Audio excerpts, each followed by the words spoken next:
area. This after 7 people were shot and killed in the township recently by a local tavern owner. The incident took place after the business owner was caught in an altercation with a patron. Members of the Gauteng Provincial Legislature's Community Safety Committee are visiting that township today. This is where they will be conducting an oversight visit at the Orange Farm Police Station. Committee Chairperson Bandile Masugu says they want to engage police officers on strategies to prevent such incidents in future. The committee will also meet with the local stakeholders, including ward councillors, the community police forum, and gather information to address any concerns regarding the incidents. Western Cape Community Safety MEC Andrew Murray says the progress in the Jocelyn Smith case shows that justice will be served soon. The matter has been set for pre-trial in the Western Cape High Court from next year in January. Jocelyn disappeared from her home in Middelbos, Saldanha Bay, almost 8 months ago. The 6-year-old's mother, Kelly Smith, and 3 others were then arrested a month after she went missing. One of the co-accused in the matter has now turned state witness. Murray says justice must be served. I welcome the progress in the Jocelyn Smith case. I sincerely hope that it means we will shortly know the circumstances surrounding Jocelyn's disappearance. We shift our focus to this now. The Proteas women cricket team is back in the country after finishing as the runners-up at the T20 World Cup. The team received a muted welcome from the crowd gathered at the OR Tambo International Airport when they landed this morning. EWN sports reporter Mawanda Mateza is there. There was a disappointing turnout at the arrivals terminal this morning. Only a few supporters were able to take time off from work and make their way to the airport to show their support for the Proteas following their loss to New Zealand in the final. The majority of the crowd of between 50 and 100 people consisted of friends and family of the players, sponsors and Cricket South Africa employees. Supporters Neil and Jess Cooper felt it was important to show the Proteas the same support that other successful teams have been shown before. They don't really sort of feature in the limelight, and to give them the support, show them that what they're doing is matters kind of thing. It can't harm anything. Yeah. It benefits everybody. It grows the sport in general. Sports Minister Captain McKenzie was also on hand to welcome the team home. Mawande Mateza, Eyewitness News at OR Tambo International Airport. Gold is trading at $2,733.83 an ounce. The rand is at 17.59 to the dollar, 22.85 to the pound, 19.05 to the euro, and Brent crude oil is at $74.29 a barrel. In Kloorkop, Kempton Park, bumper-to-bumper traffic on Indra Mapeto Drive. This is heading towards Allendale Road. While in Protea Lane, you can still expect some delays on the N12 westbound. This is approaching the R558 due to an earlier accident. And in the Mother City, also heavy delays. This is on Nelson Mandela Boulevard. This is due to an earlier accident approaching Rondabloem Road. Gauteng is partly cloudy this afternoon with isolated showers and thunder showers expected. Temperatures have peaked at highs of between 22 and 24 degrees, while Cape Town is fine with a light to moderate southerly wind at a high of 26 degrees. The top story in Eyewitness News this hour: the community of Orange Farm in the south of Joburg will be given an opportunity to voice their frustrations about crime in that area today. EWN, in touch, in tune, and independent. For the latest, visit ewn.co.za or download the EWN app.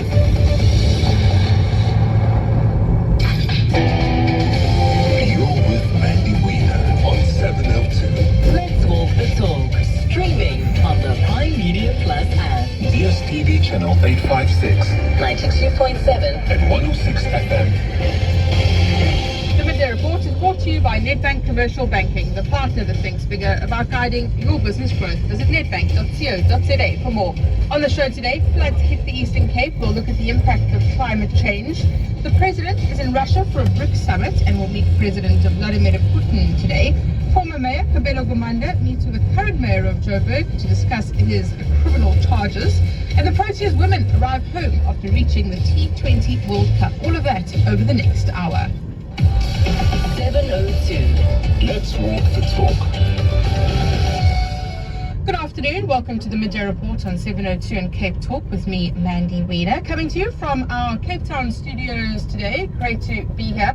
To all of our Cape Talk listeners, always good to get a sense of what is happening in the mother city. How's that story about the Proteas arriving home to a muted welcome? It's sad considering we came so close to winning the T20 World Cup.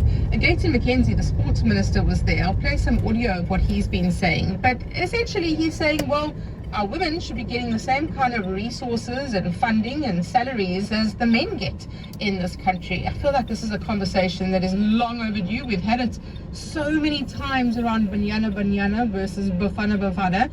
So I'd love to hear your thoughts on that. And do you think finally Gayton McKenzie is the guy that will be driving that gender parity in sport in South Africa? Send me a WhatsApp voice note, 072 702 1702, 0725 671567. President Cyril Ramaphosa has arrived in Russia today.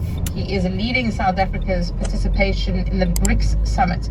So he's going to be meeting with President Vladimir Putin of the Russian Federation later today. So we'll take a look at that and South Africa's position on our international relations policy.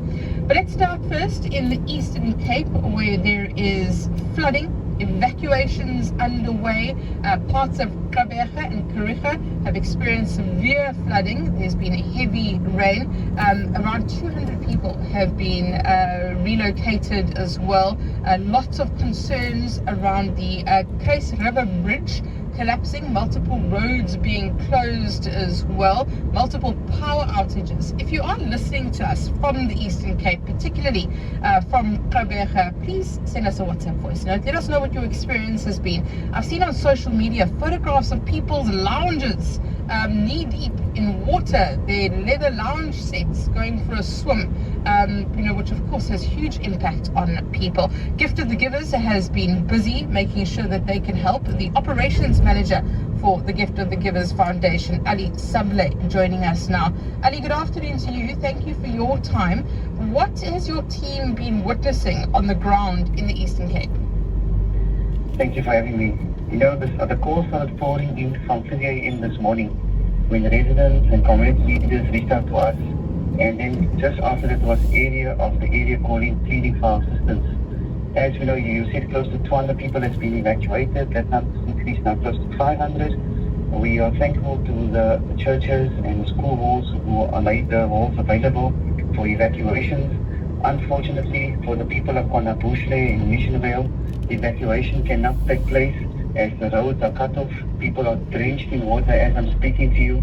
Our teams are trying to assist them with warm clothing, blankets, and all of them are pleading for hot meals. We are currently in the process of distributing 2,000 hot meals, firstly to those people that are cut off in Kwanabushle. The water plant got severely damaged. The whole area is currently without water. We had to deploy our 2 water tankers from Adelaide. They are currently distributing water to the residents.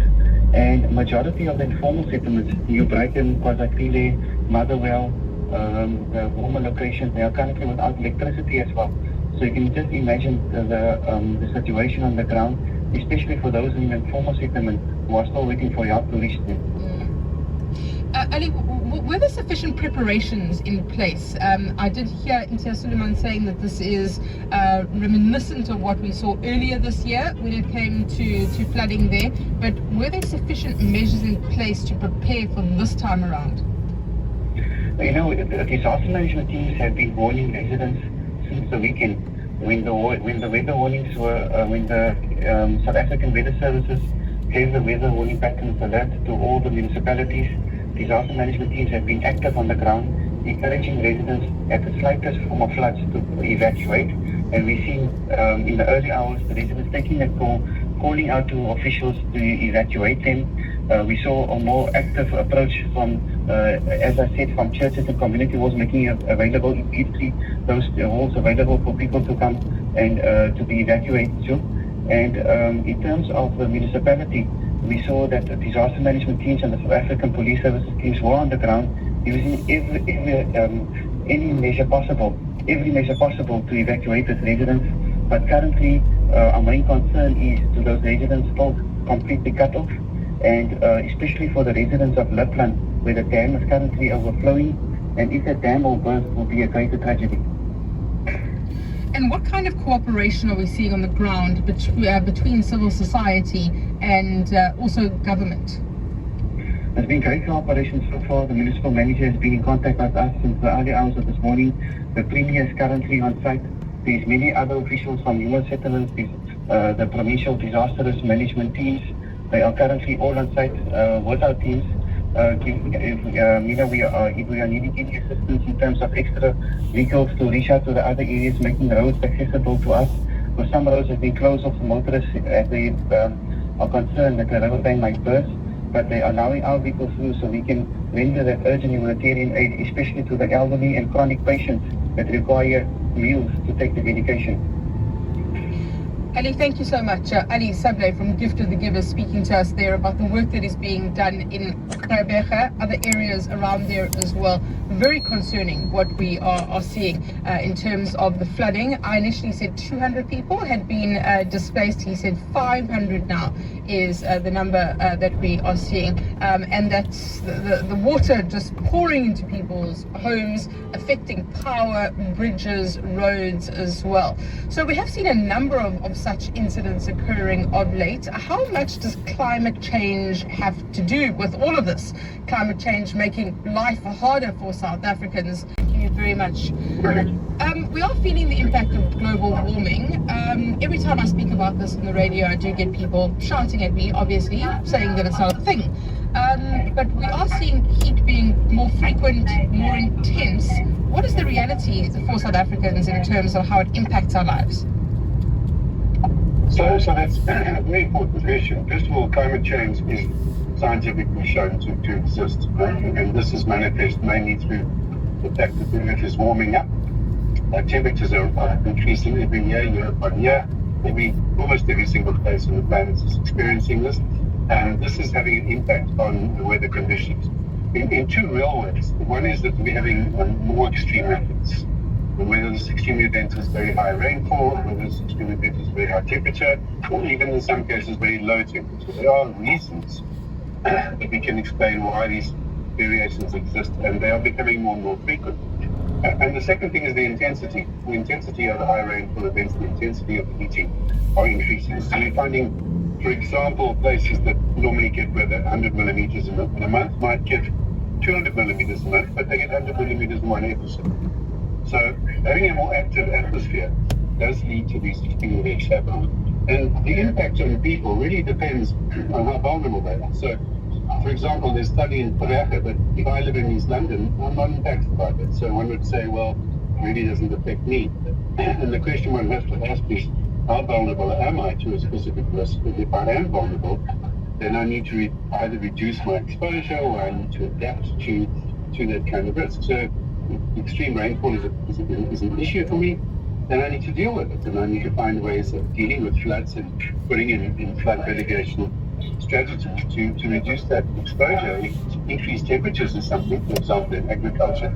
That's a huge problem, increased temperatures, not only for the crop, but also for people that have to go and work the land. So how do I reduce my exposure to that? And that's the kind of questions we're asking people now, because we've gone beyond, is this climate change? We know that the climate is changing. We know that it's being manifested in these extreme events, even though we are very clear to point out that one extreme event, you can't just look at it and say, well, that's because of climate change. The truth is, it's much more likely to happen since the climate is changing. I mentioned at the start, Doctor, about the link you draw between climate change and an increase in gender-based violence. How does that work? Well, I'm not so sure if I understand how gender-based violence works and why it's a thing, but I think, generally speaking, you can look at it from many aspects. Just for one possibility, and I'm just speculating, that in a rural community where it's a woman's role to go and fetch water, and there is no water, and there is no food, when a man coming home from work in the fields or something, expecting there to be water and food, could lead to some discontent. Increased temperature, increased heat has definitely got an impact on people's tempers. People get short-tempered when they're very, very hot and uncomfortable. Why it's gender-based, I'm not sure, but certainly violence has been shown to increase because of increased temperatures and exacerbated situations that people find themselves. Doctor, thank you so much for explaining all of that to us. Dr. Peter Johnson is a climate scientist and researcher at the University of Cape Town. He was speaking to us there about the impact of climate change, extreme heat, more intense heat waves, making on the 24th and 25th of October at the Sandton Convention Center. It's 2 days of high-impact learning and networking with business leaders and owners. Join top international speakers and mentors as they share valuable insights and lessons from their journeys to success. Plus, you stand a chance to win a 500,000 Rand investment for your business. Visit summit.southafricanfuturetrust.org for tickets and more information. The South African Future Trust Summit, growing South Africa's entrepreneurial ecosystem together. 702 afternoons with Relebohile Mabota. 18 minutes after 1 o'clock, we talk about the people that owe you money and are just not paying back. How much do they owe you? What excuse did they tell you? What sad story did they tell you to get that money? Have you let it go? Or are you willing to even take it 1 rand a month? Is that how long you're going to hold on to that debt, that skoloto, that oksalayo, I want my money, even if you're going to pay 1 rand a month until that 1,000, 10,000, whatever it is. 011 8830702, the WhatsApp line 0727021702. Denzel from Centurion, how are you? I'm blessed and excellent, and how are you, young lady? I am good. What's your story? Blessed. Hey, I've got a simple one. I used to be taken for a ride, and I'm tired of that. Yes, I'll pay you next month and next year and whatever. So what I've done is, between myself and my wife, we are very straightforward. Friends, family, whatever, folk, we don't actually borrow money. However, we understand you're a little bit in a fix. How about I'm going to give you an option. If it's a grand, for instance, that you ask of me, I'll give you 200 Rand, but it's up to you to pay back. I'm not going to enforce it on you. You pay back, and that will be the idea as to how worthy you are in the future. And I write it off. I virtually say, that's it, done. I'm moving on. I'm not going to be held hostage against it.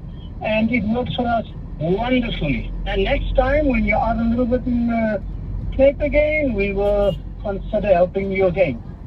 So, but that's basically it. And I think the philosophy and the approach you're taking makes sense, because you don't now have the expectation of getting your money back on a certain day, and then you just don't get it. But what happens now if, or what happened rather in the past that made you come to this decision? Oh, yeah, you know what? It has happened many a times, and it comes normally with friends and family that make loans, and they never actually pay you back. And then you sit and you look at them when they have big parties and all sorts of things, and you say, but you can't pay me back, and you invite me to a big Brian or whatever. What's happening here? And sometimes you don't have the freedom just to step in their zone and say, you owe me money and whatever, for the friendship and the love of family. So I then decided, no, enough is enough. Let's put bygones are bygones. You can rather walk away from me because I don't want to. But you can understand, if you go to a bank, they also take merit. They check you out and they'll say you're good for X Rand or whatever the case may be. And if you don't pay back well, the next time round, decline. And that's my same philosophy. So if you paid it well, and I must say, it has worked. They paid back much quicker, much easier. Though I said it's not easy to pay back or not. They come and they pay you. And then you are good again for a few Rand more next time. And so I keep the relationship, as well as, money is the root of all evil, as they say, only if you use it unwisely. Wait, isn't the saying, not that money is the root of all evil, but the love of money? Yes, but also the usage of money. If you are going to disrespect it, in many ways, you are going to find that it becomes evil in your hands. And it brings about that people fight. And that's evil, that's sinful, when they shouldn't have. Because people can't respect the fact of money, that it has got value in somebody else's hands. Maybe they used it for their children's school funds, and now I'm helping you out because I feel for you. And now it brings bad vibes between family members and buddies and so on. And I must say, I value that a lot. And what is key, they respect you eventually because you got that standard policy. They're not going to take a chance on you. I agree with you in the aspect of you must respect money, respect its power and the things that it can do for you, but the things it can also take away from. Coming through on 072 702 1702. Yeah, this guy owes me 25,000. He took it on the 28th of June, promising to pay it on the 3rd of July. The lies he keeps on telling. The lies. The lies. And he's an old guy. I mean, really? I mean, people can take you for granted. I mean, taking your money, 25,000 rands for my kids. And this is someone that we thought is our friend, really. And he does this to us. I will never, this is my learning curve, I will never do it again. I will never, even someone can cry a river, I will never lend someone such amount. Cry a river. I feel you there. Auslebo, great topic as always. Nakopa go botsa. Ke mang o ka di mantšhelete mo wena ga ngata so jwanong? Because ya o ja topic e man Auslebo man. Ke mang jwanong ga nang go patala? Re jwetse re molate, please. Ke tla tla nna no ke mo senteng plus. Nka e bitso nka ya address. Ke lo mo kenya go booking re bone re tsa jwang ka ena. Well done, Rilebogile. You actually got that right. It is in 1 Timothy chapter 6, the love of money is the root of all evil. Very good, Tyron Rand. Oh, my daily crush that waits for 1 o'clock to listen in to the show just to send that voice note. Always a pleasure knowing you continue to support what we do. One person says, Rilebogile, my brother owes me 160,000 Rand and I've written it off. So don't lend money to anyone if I don't need it paid back to me. My husband's friend borrowed 5,000 Rand in 2018. He never paid it back. However, I have insisted. My dad has since died and she refuses to pay the money back. What? 9 million Rand. Me, I would be moving into that house. It's our house now. The house in the UK. Until you pay that money back. 9 million Rand, are you kidding me? Never. Thank you for your calls, your messages and your voice notes. The Department of Human Settlements recognizes the growing need for space and accommodation, a place to call Ikaya. Through the Affordable Housing Program, the department can now offer you first home finance, which promotes home ownership through a once-off subsidy for people earning between 3,501 Rand to 22,000 Rand per month. Alternatively, the department provides a government rental program called social housing for those earning between 1,850 Rand to 22,000 Rand per month, situated in urban areas close to work, transport and key amenities. For more on these programs, contact the department on 0800 146 73 or our social media channels. Human Settlements, leaving no one behind in housing the nation. Say hello to the new iPhone 16. Introducing the new 128 gig iPhone 16 built for Apple Intelligence. Take perfect shots in record time with a 48 megapixel fusion camera with camera control powered by the new generation A18 chip. It's all yours for just $979 per month for 36 months on MTN Yellow Plans Deluxe. Get it now at an MTN store or visit mtn.co.za. T's and C's apply. What are we doing today? MTN. This holiday season, GWM is offering you the ultimate gift. Buy a new GWM P Series LT Bucky and enjoy the freedom of no payments until April of 2025. That's 6 months payment free while you enjoy the road, the celebrations, and the savings in your new P Series Bucky. Go with more. Go with the GWM P Series and unwrap your perfect 4x4 double cab unforgettable holiday adventure. Visit gwm.co.za. The 2024 South African Future Trust Summit is happening on the 24th and 25th of October at the Sandton Convention Center. It's 2 days of high-impact learning and networking with business leaders and owners. Join top international speakers and mentors as they share valuable insights and lessons from their journeys to success. Plus, you stand a chance to win a 500,000 Rand investment for your business. Visit summit.southafricanfuturetrust.org for tickets and more information. The South African Future Trust Summit, growing South Africa's entrepreneurial ecosystem together. Your voice, your life, your afternoon radio on 702 Afternoons with Lebohile Mabota. 11 minutes to 2 o'clock, and now we jump into our tech feature. And in today's tech feature, we're having a conversation around Safe Space app.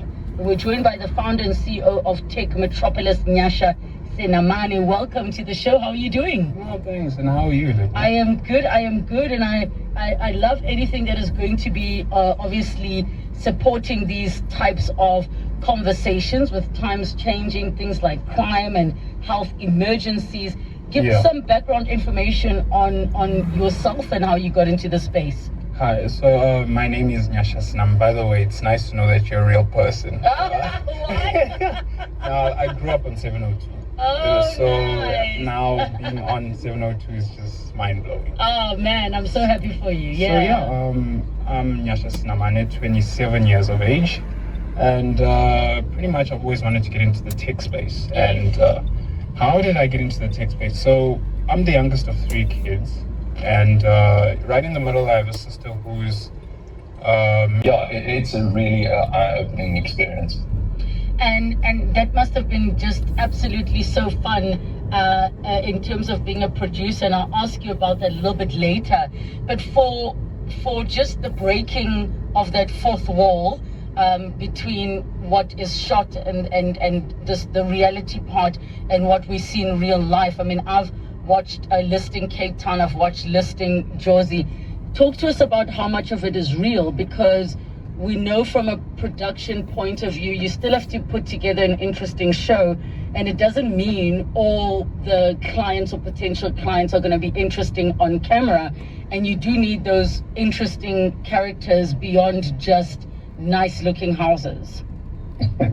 It is. Look, we're very fortunate where probably about 90% of the show is the beautiful and magnificent homes, but it's completely real. So like I mentioned earlier, we follow 5 to 6 agents around the island, and I think the pressure is for these agents to bring their real properties. It's not hired properties that we pay to shoot. These are real properties, these are real listing deals being made on camera by us. So it is quite a strong business focused show, and I think it is one of the industries, specifically in South Africa, with the most interest. Everyone knows someone that's a real estate agent, but there are very few that can actually do business in this luxury high-end market. So a lot of our role as producers depend a lot on what the agents bring to the table. We don't really get involved with who is your buyer today, who is your seller.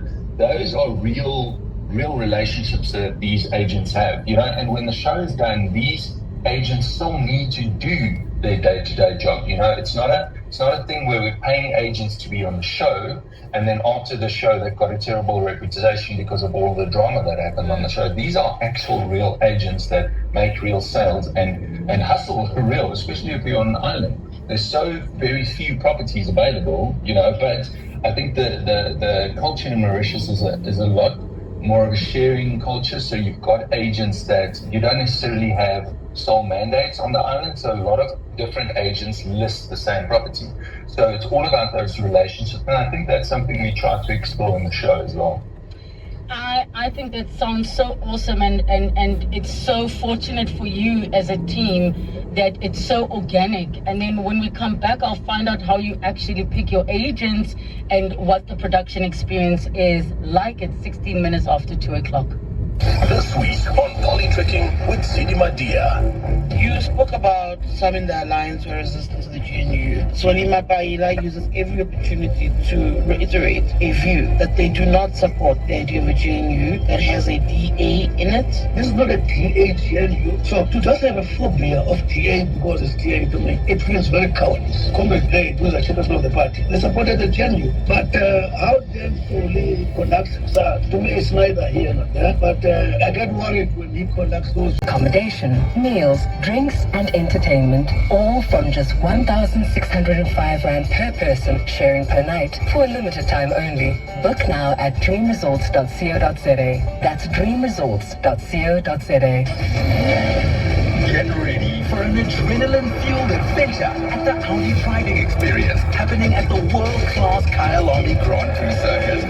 To get behind the wheel of Audi's performance vehicles and secure a full day of precision driving and fun, book your ticket now at experience.audi.co.za.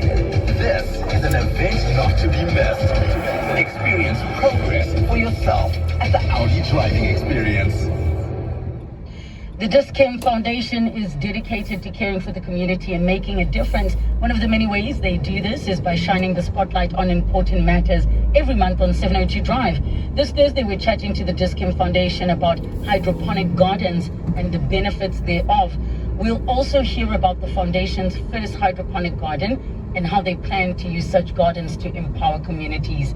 Join the conversation with the Dis-Chem Foundation Thursday on 702 Drive. Dis-Chem Foundation, caring for the community on 702. 702. Series Edition. 19 minutes.